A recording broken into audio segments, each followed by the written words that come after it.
Alright, Shalom. First and foremost, I want to give all praises to Yahweh Ba'ashim Yahushai, Baharakakudash.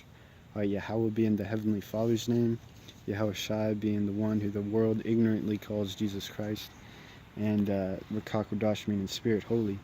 I want to give double honors to the apostles and the elders of Great Millstone who taught me this truth, and peace and blessings to the elect of Israel out there that's pushing this word in truth and sincerity. This lesson is going to be about how the Irish fit the curses of Deuteronomy, the 28th chapter. Alright?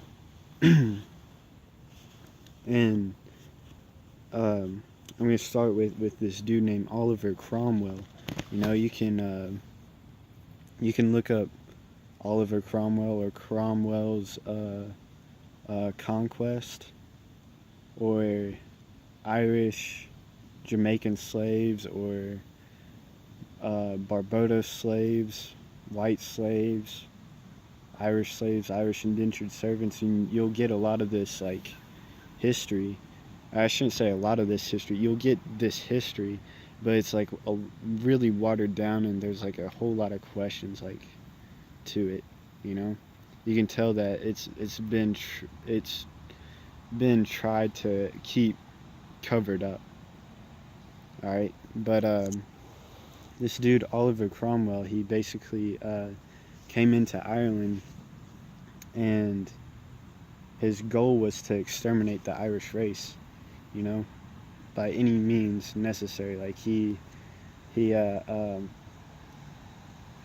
enslaved a lot. It was they estimated hundreds of thousands of Irish white-looking slaves, and send them to the Caribbeans, Barbados and somewhere else in the Caribbean islands. All right, and there's still white poor people there today on the island of Barbados. You can look this up, and they spake Gaelic, like the native Irish language. Up until recently, they it's kind of broken away from that, and but it's still an Irish accent. I always wondered that, why does the Jamaican accent kind of sound Irish? It's because they came from Ireland. All right, they originally dwelt in Ireland. You know, um, but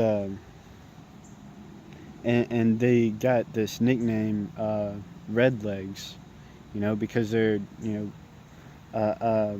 working continuously in in the heat in the Caribbean islands. And they got sunburned and scorched, and they got the term red legs. And in America they were just called rednecks. But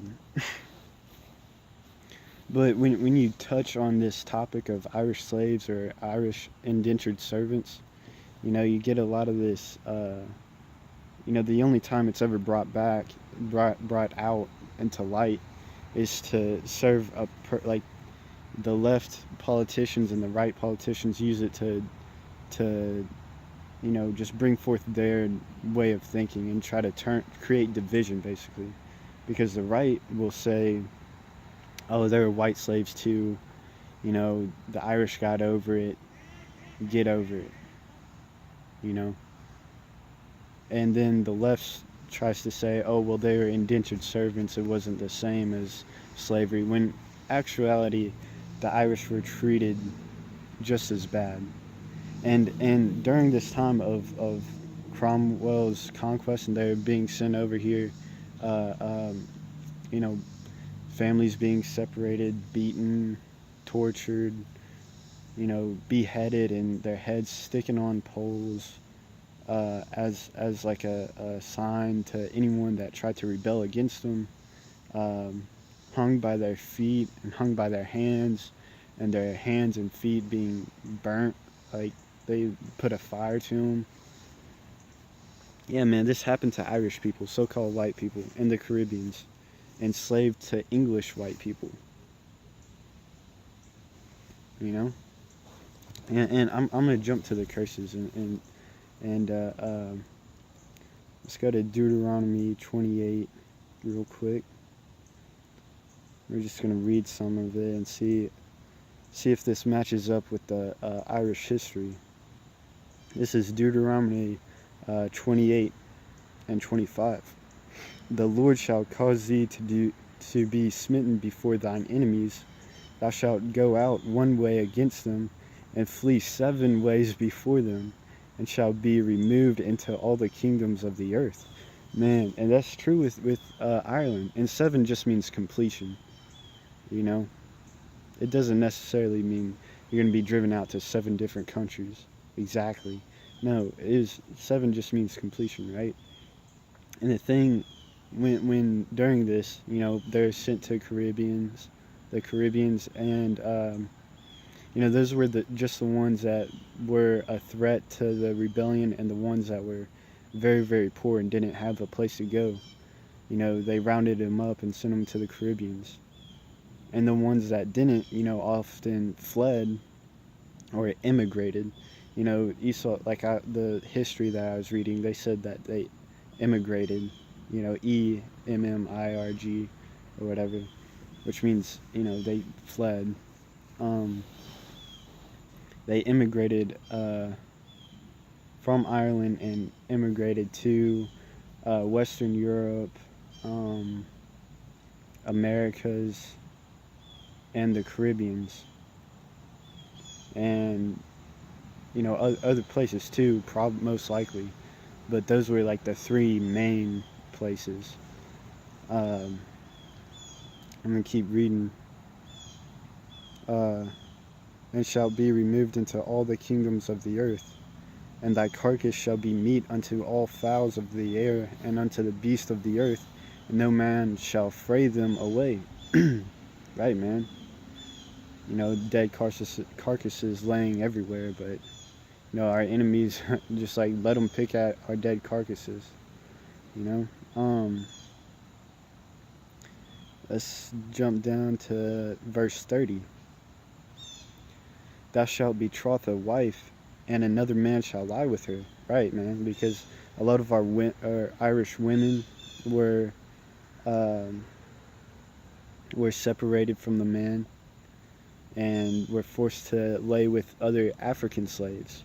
And same thing with the African slaves were bred with the Irish males, because they tried to create that darker pigmentation so they could hack it in the Caribbeans. And a lot of times the Irish were sent up to the American colonies to work on the cotton fields and stuff like that, because it was less brutal for the Irish, in that sun. But it says, thou shalt build an house, thou shalt not dwell therein. Right? Because, jumping forward a little bit in Irish history, the potato famine would cause a lot of death, around 1 million, they say. Those numbers are probably exaggerated. I'm sure those numbers probably aren't exaggerated, but the Cromwell numbers, I think those were very, very exaggerated. But the potato famine caused a lot of immigration for the Irish to come over to America, because they're making 8 cents compared to $1 in America, which wasn't that much at the time. And a lot of times when the Irish moved in,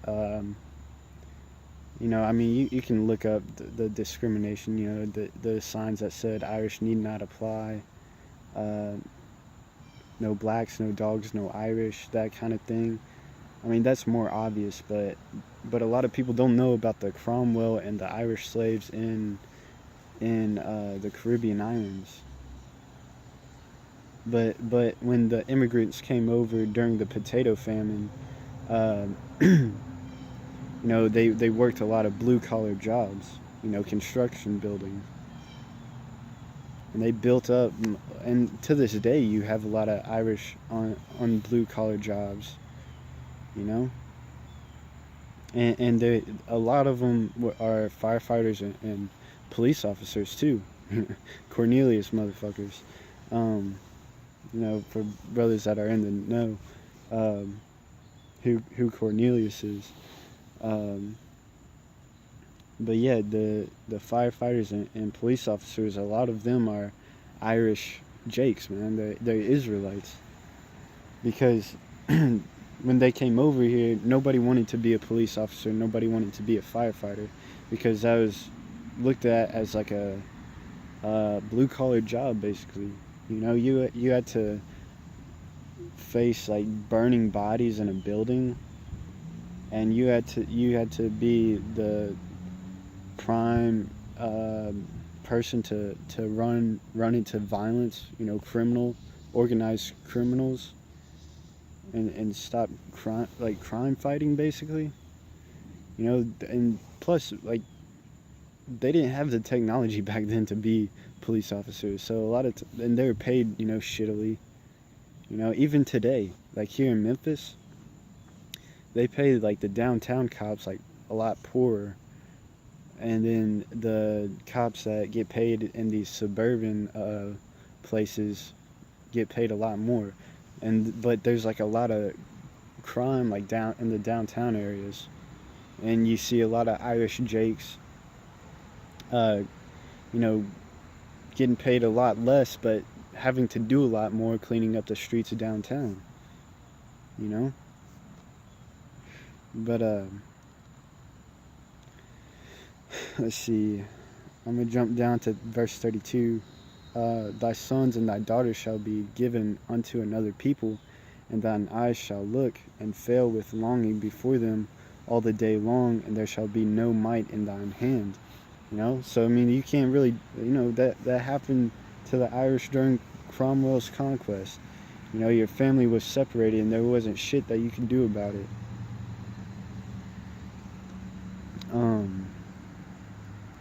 Let's see, Deuteronomy 28 and 21. The Lord shall make the pestilence cleave unto thee until he have consumed thee from off the land, whither thou goest to possess it. Because the Irish were stricken with the bubonic plague during this time, during Cromwell's conquest, and at the same time, he destroyed their livestock, which resulted in a famine. So they got hit with plagues, famine, and they were getting taken over and shipped as slaves, man. So it was like a three hit, man. It was a 1-2-3. Jab jab punch, man. But and then later on, the potato famine. 1 million died from the potato famine, and then like 3 million left Ireland to escape it, but then were treated a lot worse here in America, and also they left to go to England. They're treated like shit there, and Australia. That's another place they went to, Australia. And shit, Australia was used as like a island of exile by English people. Like, instead of prisoning them, their prison houses got so full, so they just started sending them to Australia. So Australia has a lot of confusion of face Jakes there too. But yeah, and then you can research how the Irish slaves were. Just Google Irish slaves and discrimination. That's all you have to Google. Try to prove me wrong that they didn't go through all this shit. And the most funny thing is that, or I'll just get it. Deuteronomy 28 and 45. Moreover, all these curses shall come upon thee, and shall pursue thee, and overtake thee, till thou be destroyed, because thou hearkenest not unto the voice of Yahweh thy power, to keep his commandments and his statutes which he command thee. Because that's why shit isn't going your way, is because you're not hearkening to the true name of the living power, Yahweh, and his son, Yahweh Shai. You know, that's why these curses are on Israelites. You know, it's not because you're black, it's not because you're Irish, it's not because you're Mexican, it's because you're an Israelite and you didn't follow the statutes and commandments of Yahweh Ba'ashem Yahushua. It's that simple. Alright? And a lot of Israelites that don't know they're Israelites, you know, blacks, Latinos, Native Americans, you know, Irish, whatever, they like to dig measure about their, like, all the hell that they go through, but they don't know why they go through it, and they would just want to get pity from people, and look for like a like like like a like like somebody owes them something, but in actuality you deserve this. All right, you know, you deserve to go through these curses because you rejected your God. All right, and these curses are still going to be on your ass until you come back to your true nationality and your true power and serve them in sincerity. But only the 144,000 written about it in Revelation, the 7th chapter, are going to do that. All right. Let's see. Where was I? Oh yeah, 45 and 46. Yeah, verse 46. They shall be upon thee for a sign and for a wonder, and upon thy seed forever. You know, it shall be for thee as a sign and a wonder. You know, because, you know, the Deuteronomy, the 20th chapter, you know, these are the list of curses. And it's a sign that we are the Israelites. Because these curses don't apply to anybody else on the face of the earth except for Israelites. Alright? And it says, and a wonder. Because, you know, ever since I was a kid, I always wondered why I can, like, shit always happened to my family. You know? And it only seems like it happened to my family. You know? Until I got more, you know, I got the understanding of Deuteronomy, the 20th chapter. Then I was like, oh, this applies to Israelites. You know, not just me. Or not just, you know, my family or whatever. You know? Let's see. I'm going to jump to Jeremiah 50 and 33. You know, for this is going to all you, you know, Israelites that want to have a pissing contest of like who caught the most hell from the white man. Jeremiah 50 and 33, and it reads, thus saith the Lord of hosts, the children of Israel and the children of Judah were oppressed together, and all that took them captives held them fast, they refused to let them go. You know? So I mean, you know, it doesn't matter what tribe of Israel you're from, you went through hell. Got it. Alright? Now look at the other Israelites that went through hell that might not look exactly like you, or came from your hood, or came from your reservation, or came from whatever, man. If you can acknowledge that you and the other Israelites fit in Deuteronomy the 20th chapter, then you're an Israelite. Alright? Y'all are both Israelites. Y'all both served the same God in your past lives.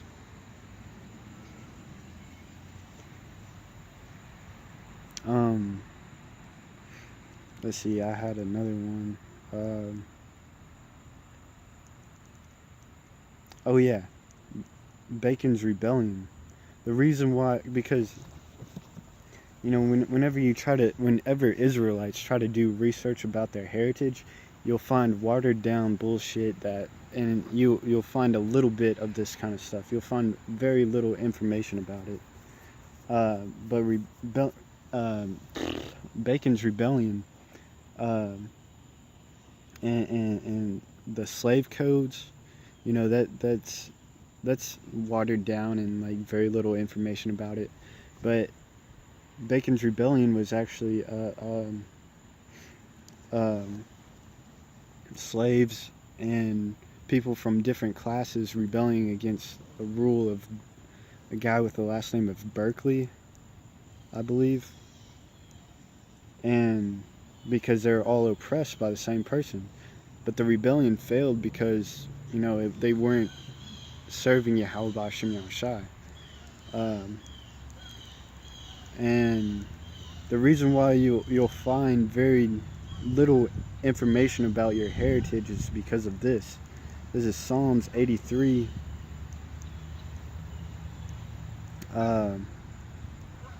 Verse 2, For lo, thine enemies make a tumult, and they that hate thee have lifted up the head.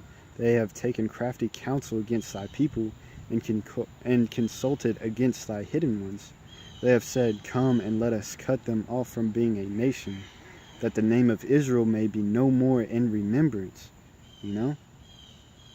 Because that's the point of the destroying of our history. This is why you can't find a lot of information about the so-called African Americans before the slave trade. That's why you can't find a whole lot of history about Native Americans before they're wiped out by the English.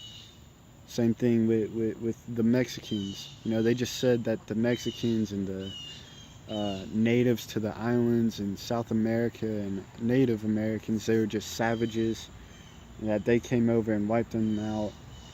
Trail of Tears, this, that, and the third, pushing the reservations, killed a whole bunch of West Africans. But then, it's okay because they had treaties to say that they were, that they got rights or whatever. Oh yeah, there were some Irish slaves, but they weren't really slaves, they were indentured servants. Brush it off as just that. And that you just have to accept that as truth. That's bullshit. There's way more history that we don't know about, But with that, I hope this video was edifying, and shalom.